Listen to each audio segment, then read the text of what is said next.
everybody, my name's Phoebe. I'm doing a very impromptu live today.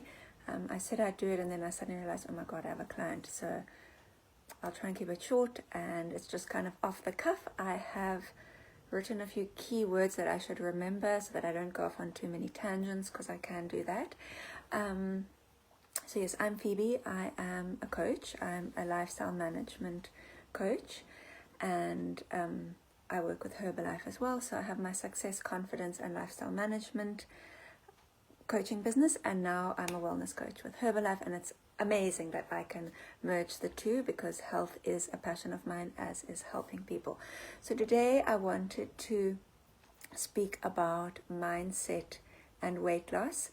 And I first wanted to say well done to all the ladies and men that are here. Truly, you have started the year off by committing to yourself 21 days of yourself doing good things, and starting the year off on a good note already tells me something about you, that you're willing to show up, you're willing to try, and you are willing to invest in your health. And I say invest because when you spend money on your health, your growth, your mindset, anything that's nourishing you as a person, it's never an expense, it's an investment. So your shakes are an investment, your tea is an investment, because you are giving back to yourself, and it's the gift that will keep on giving.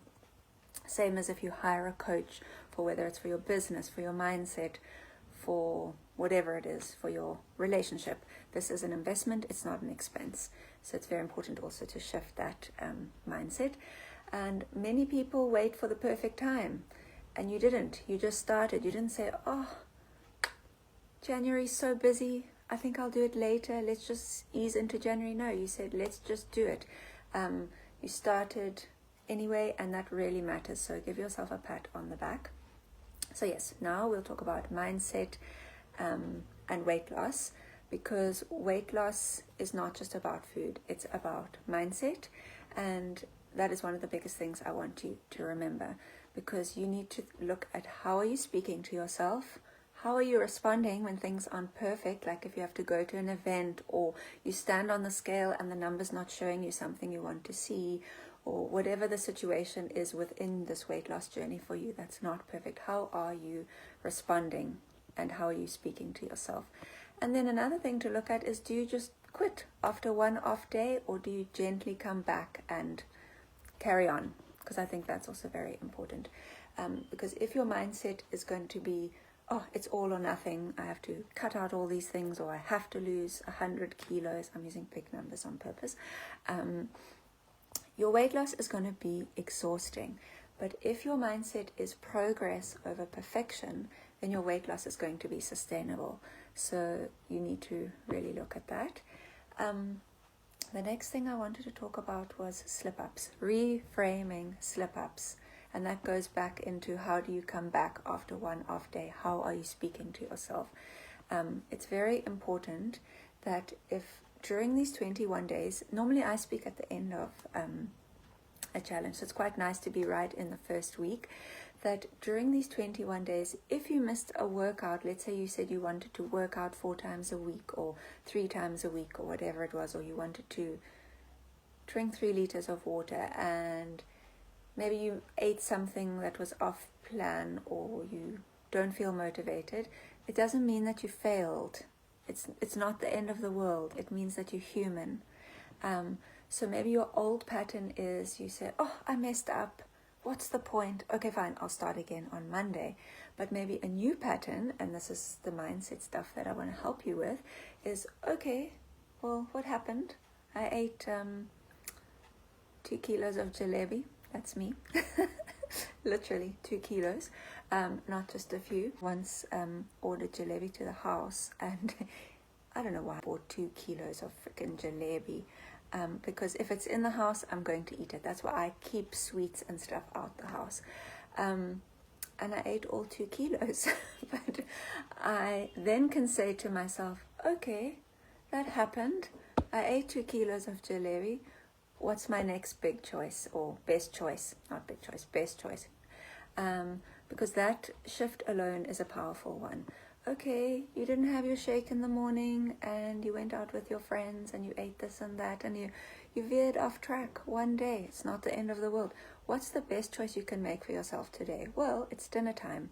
You've eaten all sorts of nonsense all day, but what can you do at dinner time that'll get yourself back on track? Maybe it's just having a shake or a nice healthy salad. So yeah, don't just give up because you have one bad day. Now we're doing a challenge, right? And ultimately what I want for everyone is that this becomes your lifestyle, that you go from, yay, I'm in a 21-day challenge, this is very exciting, and you start implementing these things day after day, week after week, and now it becomes your lifestyle. So ask yourself, how can you take these 21 days into the rest of the year? And usually it's not by doing everything all at once. It's by choosing 2 or 3 of the habits that you've learned during this time that feel realistic and feel supportive for you. So you can ask yourself, what felt good? What feels doable? What actually helped my energy? What helped my mood? And what helped my body? So the last challenge, I went in guns blazing. Let me tell you, the amount of exercise I was doing, it was ridiculous. And it didn't serve me. I do exercise every day, but I ramped it up like huge amounts of cardio, very intense workouts, because I thought, oh, I've got goals. And it's so weird because this is not the stuff that I'm helping other people with, but for my own body. I just went from sort of here, not this side, like I was midline, way up. And yeah, it showed. Not in the sense that I had a six-pack. I became very tired, and I'm never tired. And it affected my cycle very badly also, because obviously that was a huge amount of stress on my body. So I've learned now, reel it back in, Phoebe. Don't be so extreme. Now this challenge, I'm going to be focusing on toning, just showing up every day nicely to my mat, doing my walks, a little bit of cardio here and there. And on the odd day, I've got a plan. I will do a few extreme workouts, maybe 1 or max 2 in a week, but nothing like I was doing every single day. In fact, let me tell you, the name of the program I was doing was called Unleash Your Power, if that tells you anything. Unleash Your Power. It was very intense. And I actually got over it. By first week, I was like, oh, this is fun, this is challenging, this is nice. Second week, I was like, oh my God, when is this going to end? And the third week, I was just kaput. I was done. I wasn't interested. And that's exactly what I was talking about in the beginning of this live, that if you're going to go a black and white approach, it's all or nothing with your weight loss, you're going to get sick of it and it's not sustainable. And I saw that with myself as well with working out. I just, threw myself into it too much, and by week 3 I was over it. But if I had been more moderate in my approach, like how I am now, I look forward to every day. What kind of movement am I bringing into my life today? Oh yay, today was a bit intense, and it was glutes, but it was my intense day. So but it's not going to be like that tomorrow, it's not going to be like that the next day. More balanced. So that's very important.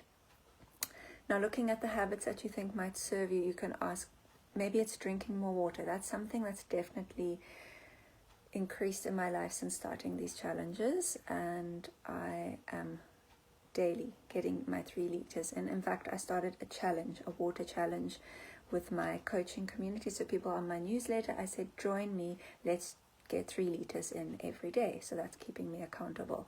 Maybe you want to move your body daily. Maybe you want to eat more mindfully. So for me last year, I was very focused on eating slowly, because I eat very fast and it's not good. So I'm still focused on that, and I was very focused on chewing my food nicely last year. So I'm developing a new muscle memory of chewing nicely, chew, and then swallow, because digestion actually starts in the mouth. And it's important that we chew our food and that we eat mindfully and slowly. Try to not watch TV or be on your phone when you're eating. When you are eating, talk about good things. Don't talk about stressful things or about, the woes of the world. And also, maybe you need to prioritize sleep. Maybe you need to plan your meals instead of just reacting like, oh my God, what am I going to eat, and grabbing stuff. So lifestyle change is going to happen when your habits feel normal and they don't feel forced. So remember, I spoke about the exercise. I was forcing myself there every day, and it definitely didn't become my lifestyle. It became a burden and a headache. Last few lives, I think I mentioned the identity shift, I think both of them. So I think as we have a lot of new people in the challenge again, I would like to speak about an identity shift. So one of the most powerful mindset shifts is stop asking, what should I do? But instead you can ask, who am I becoming? So, instead of, oh, should I do this? Should I do that? What should I do? Who are you becoming? Who is the person at your goal? And how can you become that person? And you can actually start adopting that identity now before you reach the goal of the girl who lost 100 kilos. What does that girl feel like? What does she look like? How does she walk? How does she eat? And you can start implementing that future self into now so that you become that person. So you're not somebody who's trying to lose weight. You are somebody who takes care of herself. Because that girl who lost 100 kilos, she's not somebody who's trying to lose weight or who is losing weight. She's lost the weight. But now she is a lady or a man. Sorry, I forgot the men here as well. A person who takes care of themselves. They eat mindfully. They nourish their bodies. They maybe have their shakes, have their tea. They're getting in their steps, their daily movement. They're prioritizing sleep. They are looking after their mind and their energy as well. So think about future you. Who is the goal and how can you make that identity shift? And when that, whatever it is, becomes your identity, then your choices are naturally going to change. So yeah, I just want to close now, I think, and encourage you. Again, I just want to say well done. You need to be proud of yourselves. It's not the end of something, it's the beginning of something new for a lot of us. A new relationship with your body, a new relationship with new habits, and a new relationship with yourself. So keep on going, and yeah, one choice at a time, right? One little thing at a time. Don't do too much. Don't try and build a new city. One small choice, one small habit at a time, and eventually it'll become a whole new lifestyle. So I hope that helped some of you, and good luck for the rest of the challenge. I hope you all reach your goals or even surpass them. And if not, don't give up. Just reevaluate, like, where could you do better, or where did you not do the best that you could, or what needs to happen for you to get there. Or maybe you maybe the time frame was too small. Maybe you set too big a goal in too short a time. So don't give up. Just keep going towards your goals. And remember, your mindset is one of the most important things for weight loss. Have a lovely afternoon. Goodbye.